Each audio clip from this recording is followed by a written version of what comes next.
চেতনার কিছু লোককে আইন শৃঙ্খলা বাহিনীতে সাজিয়েছে এবং তাদেরও বিবেক তিনি কেড়ে নিয়েছেন সেই আইন শৃঙ্খলা বাহিনী, পুলিশ, র্যাবের কাছ থেকে। তোমাদের বিবেক থাকবে না, তোমাদের একটাই বিবেক থাকবে, সেটা হচ্ছে শেখ হাসিনার মোসাহেবি করা। অতএব আমার বিরুদ্ধে যারা দাঁড়াবে তাদের পৃথিবীতে থাকার কোনো অধিকার নেই। সেই দায়িত্বই পালন করেছিলেন সেদিন এই আইন শৃঙ্খলা। তাদের বিবেক কোনো সাড়া দেয়নি যে জাহিদুজ্জামান তানভীরের মতো একটা তারুণ্যদীপ্ত একটি ছেলে, একটা কিশোর, তার বুকে যে গুলি চালানো যায় না, তার থেকে বন্দুক তাক করলেই যে হৃদয়টা কেঁপে উঠে, এই বিবেক শেখ হাসিনা তার পুলিশ, তার র্যাবের কাছ থেকে ছিনিয়ে নিয়েছে। এই কারণে প্রায় ১,৫০০, কারো কারো মতে ২,০০০ সারা বাংলাদেশ থেকে কিশোর তরুণদের জীবন কেড়ে নিয়েছে। বেগম রোকেয়া বিশ্ববিদ্যালয়ের ইংরেজির ছাত্র আবু সাঈদ বুক চিতিয়ে দাঁড়িয়েছিলেন, গুলি করো। শেখ হাসিনা নির্দ্বিধায় গুলি করে তাকে পৃথিবী থেকে বিদায় করেছে। মুগ্ধ পানি দিয়ে বেড়াচ্ছিল গুলিতে আক্রান্ত কাদর তার সহপাঠীদের জন্য, তাকে পৃথিবী থেকে বিদায় করা হচ্ছে। ফাইয়াজকে পৃথিবী থেকে বিদায় করা হচ্ছে। বিদায় করা হয়েছে জাহিদুজ্জামান তানভীরকে। আমার কথা হলো যে এইরকম ১৪০০, ১৫০০ কিংবা ২,০০০ যারা শিশু কিশোরের রক্ত পান করেছে, তাদের রক্ত দিয়ে হাত রঞ্জিত করেছে, পা রঞ্জিত করেছে, তাদের বিচার ছাড়াই আপনি কি করে বিভিন্ন সংস্কার করবেন? আপনি আইনের সংস্কার, আপনি নির্বাচন কমিশনের সংস্কার, আপনি বিচার বিভাগের সংস্কার, যে ৬টি সংস্কারের প্রস্তাব করা হয়েছে অন্তর্বর্তীকালীন সরকারের পক্ষ থেকে, যেখানে দেশের কিছু খ্যাতিমান গুরুত্বপূর্ণ ব্যক্তিদের দিয়ে এই সংস্কারের দায়িত্ব দেওয়া হয়েছে, তারা কি প্রস্তাব করবে? এই সংস্কার প্রস্তাব কিভাবে বাস্তবায়িত হবে? শেখ হাসিনার দোসররা তো এখনো রয়েছে, ওই এসপি ডিসি দিয়ে আপনি সংস্কার বাস্তবায়ন করবেন? আপনি সেই বিচারপতিদের দিয়ে আপনি সংস্কার বাস্তবায়ন করবেন? এরা তো অধিকাংশই এখনো শেখ হাসিনাকে যারা রক্ষা করতে গিয়ে মানুষকে মানুষ মনে করেনি, লাশের পাহাড়, লাশের মিছিল যারা তৈরি করেছে, সেই ব্যক্তিরাই তো রয়েছে এখন নানাভাবে। তাহলে অন্তর্বর্তীকালীন সরকারের যে সদিচ্ছা, গুডউইল, তত্ত্বাবধায়ক সরকার, অন্তর্বর্তীকালীন সরকারের প্রধান, যিনি দেশ বিদেশ থেকে অনেক সম্মান অর্জন করেছেন, এদেশের মানুষ যাকে আস্থা রেখে অন্তর্বর্তীকালীন সরকারের প্রধান বানিয়েছে, নিঃসন্দেহে তিনি একজন গুণী মানুষ। ডক্টর মোহাম্মদ ইউনূস সাহেব, তিনি যে সংস্কারের জন্য যাদেরকে দায়িত্ব দিয়েছেন, তাদের প্রস্তাবগুলো কিভাবে বাস্তবায়িত হবে, এটাই তো বড় প্রশ্ন। আপনি সেই পুলিশ কর্মকর্তা, সেই প্রশাসনিক কর্মকর্তা, সেই বিচার বিভাগীয় কর্মকর্তা, তারা তো পদে পদে বাধা দেবে, কারণ তারা তো অত্যন্ত সুবিধাভোগী। তারা তো শেখ হাসিনার অত্যন্ত আস্থাভাজন, শেখ হাসিনা তাদেরকে লালন পালন করেছে। আপনি তারা কি বাস্তবায়ন করবেন? আর যারা তানভীরের হত্যাকারী, ফৈয়াজের হত্যাকারী, আবু সাঈদের হত্যাকারী, মুগ্ধর হত্যাকারী, তাদের বিচার ছাড়া কোন সংস্কার কি বাস্তবায়ন হতে পারে? না, এটা তো হতে পারে না। তো সেই বিচারের কি হলো?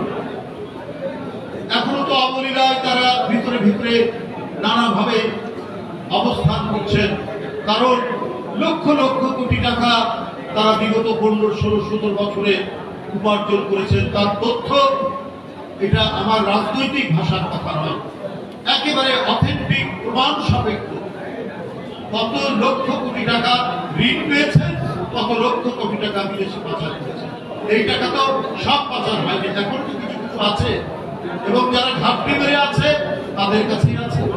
তারা মাঝে মাঝে নিজেদের মাথা বিষাক্ত সাপের মতো ফোনা তোলার চেষ্টা করছে এবং বিভিন্ন জায়গায় তারা ছবল মারার চেষ্টা করছে। আপনার কদিন আগে আনসারদেরকে দিয়ে আনসার বিদ্রোহ ঘটনার চেষ্টা করলেন, তার কয়েকদিন পরে গোপালগঞ্জে আপনার স্বেচ্ছাসেবক দলের এক ছেলেকে বেড়ে ফেলা। যখন তাদের নেতারা পালাচ্ছে তখন ওরা একজন নেতাকে তারা হত্যা করছে আর পুলিশ সামনে দাঁড়িয়ে আছে। তাহলে এই পুলিশ যারা হত্যাকাণ্ড ঘটছে সেখানে দাঁড়িয়ে থাকে, তাহলে এইটা দিয়ে আপনি কার কি সংস্কার বাস্তবায়ন করবেন? আপনি কার বিচার করবেন? মাত্র এই তো 15-20 দিন আগের ঘটনা, বাইতুল মুকাররমের একজন অত্যন্ত নতজানু এবং বিবেক বিক্রি করা একজন খতিব শেখ হাসিনার সকল অপকর্মকে যিনি জায়েজ করার চেষ্টা করেছেন, সে গোপালগঞ্জ থেকে 10 গাড়ি লোক নিয়ে এসে বাইতুল মুকাররম দখল করার, খতিবের পদ দখল করার জন্য তিনি চলে এসেছেন। তাকে মদত দিয়েছে কে? যার শক্তিতে তারা অপকর্ম করেছে এবং আমাদের মহান ধর্ম ইসলামকেও যারা নিজের মতো করে ব্যাখ্যা দেওয়ার চেষ্টা করেছেন এবং মসজিদে মসজিদে খুতবা পরিবর্তন করেছে, তাদেরই একজন খতিব গোপালগঞ্জ থেকে 10 গাড়ি আপনার লোক নিয়ে এসে বাইতুল মুকাররম দখল করতে আসে। তাহলে এদেরকে মদত দিচ্ছে কে? আমরা যখন বলেছি বিনা ভোটের নির্বাচন, রক্তাক্ত নির্বাচন, বিরোধী দলকে ধ্বংস করার নির্বাচন, ভোটারদেরকে জিম্মি করার নির্বাচন, সেই নির্বাচন শেখ হাসিনা করে প্রথমেই যারা তাদেরকে সমর্থন দিতেন, এত বড় অনাচার, এত বড় দুরাচার, এত বড় অপকর্ম গোটা বিশ্ব যখন ছিছি করেছে শেখ হাসিনার নির্বাচন, তখন পার্শ্ববর্তী দেশ থেকে তাদেরকে ন্যায্যতা দান করা হয়েছে, তাদেরকে সমর্থন দেওয়া হয়েছে। আমাদের দেশে এখন কিছু লোক এতই ভারত প্রেমী, তাদের সকল অন্যায়, তাদের সকল অপকর্ম, এই যে 1500 থেকে 2000 নিষ্পাপ কিশোর তরুণদেরকে হত্যা করলো যে শেখ হাসিনার পুলিশ বাহিনী, শেখ হাসিনা, সেই শেখ হাসিনাকে যারা সমর্থন দিয়েছে তাদের বিরুদ্ধে সমালোচনা করলে, তাদের এই অন্যায় সমালোচনা করলে অনেকে ব্যথিত হন, বাংলাদেশে অনেকে ক্ষুব্ধ হন। আমরা পরস্পরের পাশাপাশি প্রতিবেশী দেশ, আমরা যুগ যুগ ধরে আদান প্রদান করেছি, কিন্তু তারা যদি আমাদের দেশের কোনো অন্যায়কে সমর্থন করে, আমাদের দেশের রক্তপাতকে তারা সমর্থন করে, আমাদের দেশের কোনো হত্যাকারীকে সমর্থন করে, আমার কি অধিকার নাই দিল্লির বিরুদ্ধে কথা বলার? আমার কি অধিকার নাই ভারতের সমালোচনা করার? আপনি এখানকার যারা পালিয়ে যাচ্ছে তাদেরকে আপনি আশ্রয় দিচ্ছেন, দিতে পারেন, সেটা আপনার দেশের পলিসি, কিন্তু আমার দেশের ভিতরে আমার দেশের মানুষকে আমাদের দেশের একটি অবৈধ সরকার অন্যায়ভাবে, বিচারবহির্ভূতভাবে শুধুমাত্র গণতন্ত্রের পক্ষে কথা বলার জন্য একেবারে নরহত্যা চালিয়েছে, নারকীয় হত্যা চালিয়েছে জুলাই মাসে। তাদেরকে আপনারা সমর্থন দিয়েছেন, আগেও দিয়েছেন, পরে দিচ্ছেন, এখনো দিচ্ছেন। তো আমরা কি তাদের বিরুদ্ধে সমালোচনা করতে পারি না? এমনিতেই তো দশকের পর দশক আমাদের সীমান্তে বাংলাদেশিদেরকে দেখলেই গুলি চালিয়েছে, এই জন্য বহু পতাকা বৈঠক হয়েছে, কোনো কিছুই কানে দেননি।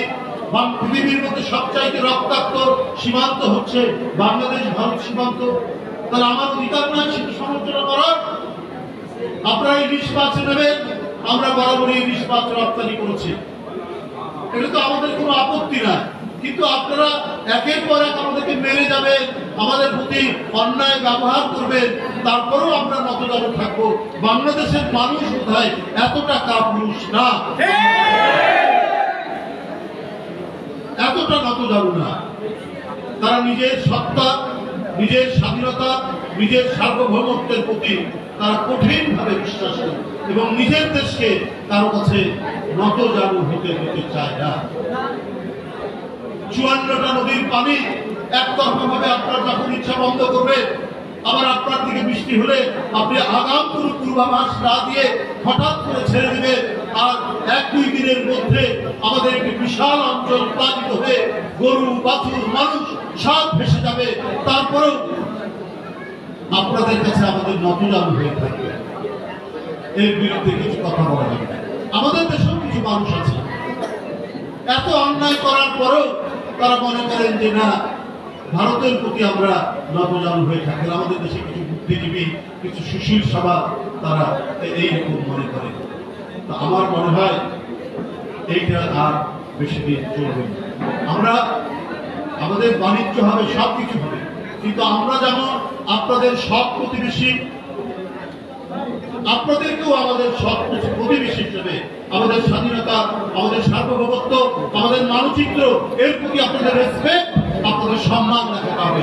তা না হলে কখনোই আপনি একতরফাভাবে আমাদের উপর খবরদারি করবে, তারপরেও আমাদেরকে ওটাই মেনে নিতে হবে, তারপরেও আমাদের প্রেম নিবেদন করতে হবে, এটা মনে হয় আমরা বিশ্বাস করি না। একটা বৈষ্ণব কবিতা আছে, বৈষ্ণব কবিতা, যদিও কলসি কানা তাই বলে কি প্রেম দিব না। এই নীতিতে বাংলাদেশের মানুষ বিশ্বাসী নয়। বন্ধুরা আমার, আমি এই কথাগুলো বললাম এই কারণেই যে আজকে সমস্ত ধরনের রাজনৈতিক শিষ্টাচার, ভদ্রতা, মাফিয়াতন্ত্র শেখ হাসিনা এমন করে প্রতিষ্ঠিত করে গেছে যে এখান থেকে ভালো মতো সংস্কার করে ভালো কিছু করার এখন একটা সময় এসেছে। কিন্তু সেটা আমাদেরকে ধৈর্য সহকারে এই কাজগুলো করতে হবে। কিন্তু শেখ হাসিনার দোষকদেরকে রেখে, শেখ হাসিনার প্রশাসনকে রেখে, যাদের হাত রক্ত মাখা, যাদের হাত জাহিদুজ্জামান তানভীর, মুগ্ধদের রক্ত মাখা, তারা কি করে সংস্কারের বাস্তবায়ন করবে? সংস্কার প্রস্তাব দেওয়া যারা দিলেন, গুণীজনদেরকে ইতিহাস, বদিউল আলম মজুমদার, ডক্টর রিয়াজ আহমেদ, আলী রিয়াজ, এদেরকে দিয়েছেন, এরা ভালো কিছুই করবে, কিন্তু বাস্তবায়ন তো এরা করবে না। শেখ হাসিনার প্রোটোকল অফিসার আলাউদ্দিন নাসিম ফেনী, তার উনি ফেনীতে গেলে পরেই একজন ব্যক্তি